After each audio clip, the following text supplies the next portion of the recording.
sepak bola ya. Kita bahas tentang rekap dari bursa transfer musim dingin, musim panas.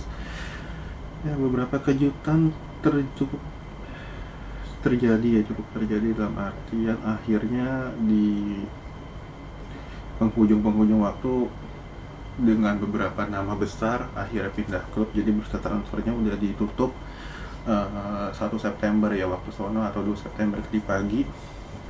Dan ya, beberapa kejutan seperti Kolo Muani ini striker yang kalau gue bilang jadi proyeksi pengganti Mbappe ya, karena Mbappe kan sisa kontraknya tinggal setahun lagi, jadi dia ditebus harga, si Kolo Muani ini ditebus harga 90 juta.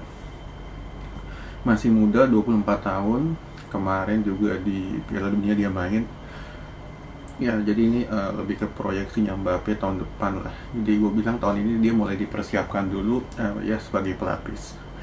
Lalu dari Greenwood akhirnya mendapatkan klub ya.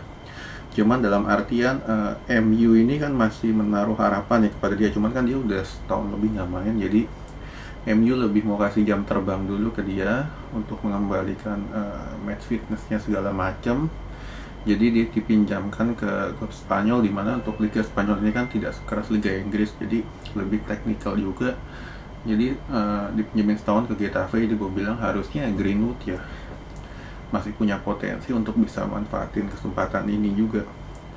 Lalu akhirnya MU mendapatkan 2 pemain, yaitu Amrabat secara pinjaman 10 juta, dan dia punya untuk kewajiban lunasi ya 20 juta di musim depan, dan add-on 5 juta euro.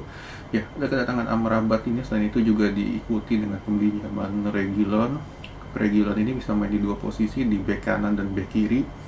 Antisipasi Luxio cedera 6 minggu, jadi gue bilang MU ini krisis. Dan ya apalagi lu bek kanan lu AWB Mandalot ya, gue bilang sih lebih milih Reguilon ya, walaupun pemain ini ya nggak stabil juga. Cuma setidaknya ketika dia dalam top of performance ya dia bagus dari gabungan AWB dan Dalot. Ya ini juga sih Reguilon ini minjem juga, jadi MU nggak ngeluarin duit juga. Sedangkan untuk Amrabat, nah Amrabat ini menjadi kepingan yang dibutuhkan oleh Ten Hag ya, karena kan selama ini dia cukup kesulitan juga ketika lini tengahnya ditembus, apalagi Casemiro ini seolah berjuang sendiri, belum menemukan tandemnya yang pas.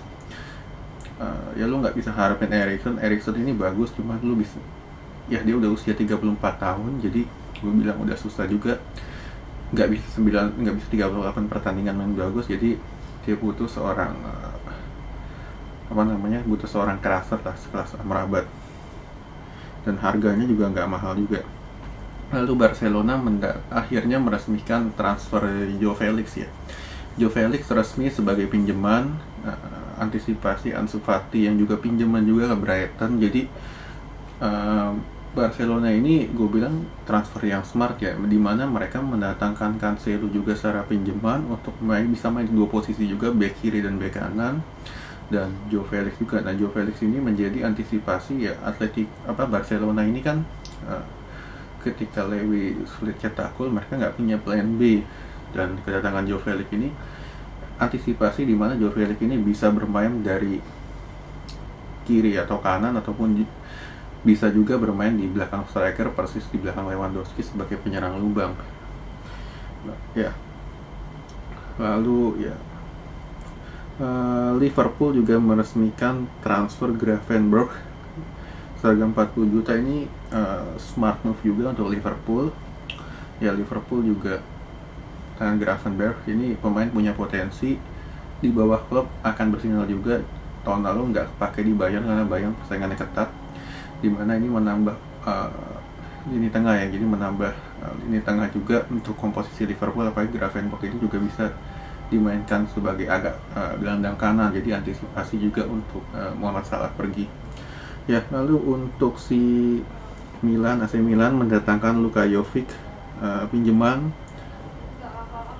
Jovic ini juga dari Fiorentina pinjaman, jadi Giroud kan udah usia 35 tahun, jadi dia nggak punya seorang cadangan ya, apalagi lu nggak bisa mengharapkan Origi yang penampilannya angin-anginan. Origi juga udah di loan juga ke Forest ya. Untuk Luka Jovic ini sebetulnya dia punya potensi, tapi kehilangan kepercayaan diri di Real Madrid sedangkan di Fiorentina pun juga ya pemain ini juga belum bersinar ya.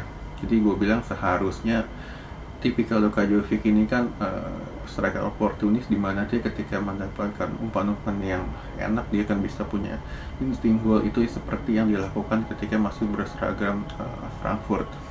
Ya, sedangkan untuk Milan ini kan ya nggak ada kesulitan juga main dengan tipikal kayak gitu. Lu punya dua sayap yang cepat, lu punya Pulisic, punya si Rafael Leao, dan ditambah Jovic, harusnya Jovic ini garansi minimal 15-20 gol dengan sistem Milan. Ya, ya seharusnya udah tidak ada beberapa ini lagi ya. Ya mungkin lebih ke pelapis untuk City. Datangin Matheus Nunes ini cukup mahal, 60 juta. Jadi City ini kan kehilangan Gundogan juga, dan apalagi kita lihat Kevin De Bruyne cedera, Kovacic belum nyetel banget. Jadi Pep ini gue bilang smart move ya, dimana dia menjual Cole Palmer yang gue bilang ini pemain belum matang, tapi Chelsea udah berani bayar mahal 40 juta, dan City justru mendapatkan Matheus Nunes. Nunes ini jauh lebih berpengalaman juga, jadi City ibaratnya cuma nambah 20 juta pound untuk sekelas Matheus Nunes. Gue bilang ini agak sedikit kemahalan, cuman dibanding Cole Palmer harusnya dia lebih nyetel dengan sistem City.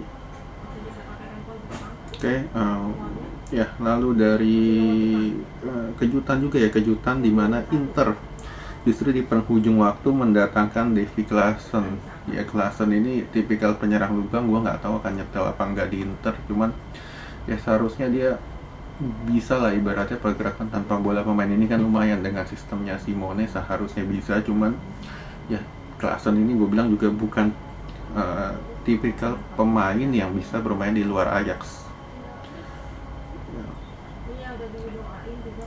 Oke, ya berapa pemain gue bilang mungkin dari Liga Arab ya, Liga Arab ya, Carrasco ke Al Sabab ini dari Saudi. Selain itu juga Coutinho di mana-mana udah gagal, ke Liga Qatar ya, ke Al Duhail ini juga belum resmi. Ya untuk cukup banyak nama, cuman gue bilang nggak sebesar yang orang perkirakan. Oke, sekian.